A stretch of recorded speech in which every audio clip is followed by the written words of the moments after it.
In 1898, the Lynton and Barnstaple Railway Company opened for business. But this was no ordinary branch line. It was unique.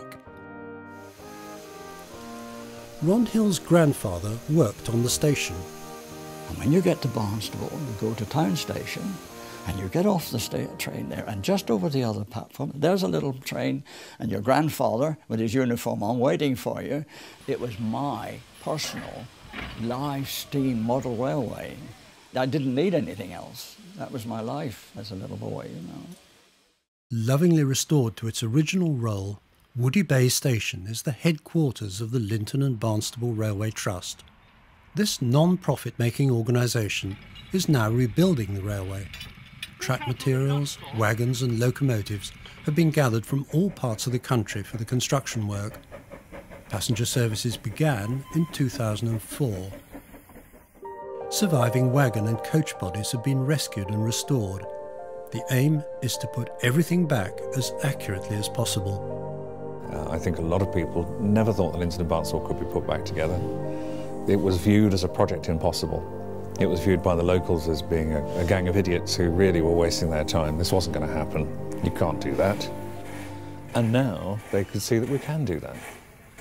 It's a great attraction in the area, and the people who see it want to see more of it. And that isn't just visitors, but that's local residents as well. They want their railway back. It was made once, it can be made again. What man has made, man can make again.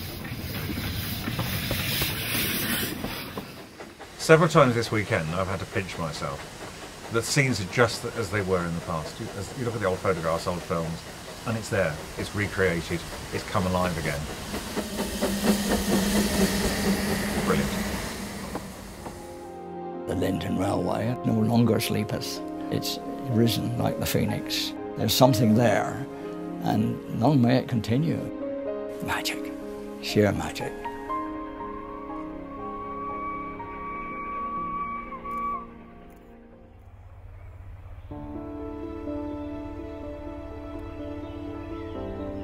Bluebell's history really stems back to the mid-1950s. It was one of the early British Railways closures. The line really didn't recover from the ravages of the Second World War, and the livelihood of the railway was actually beginning to ebb away. If you look at its geography, it doesn't actually serve any major conurbation apart from Lewes at one end and East Grinstead at the other end.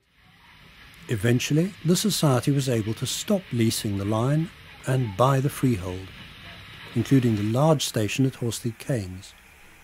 Inspired by the Bluebell's success, preserved railways started springing up all over the country. The railway began with just 2 small tank engines to maintain. Now it has a fleet of over 30 engines of every shape and size.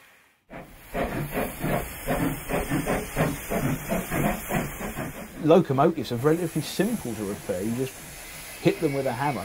If that doesn't work, you get them hot and hit them with a bigger hammer. But a carriage, you've got to be a painter, a metalsmith, a glazier, an electrician, a carpenter, a welder, a machinist, just to keep a carriage going. In the 1980s, the Bluebell Railway set out to relay track and extend its line northwards to the town of East Grinstead. But blocking the last half mile to the town centre and a connection with the main line was a mountain of domestic rubbish. To remove the blockage, it all had to be shipped out by rail to more suitable landfill sites. Many said the task was impossible. You'll never get to East Grinstead. Oh, won't we now? Well, watch this space.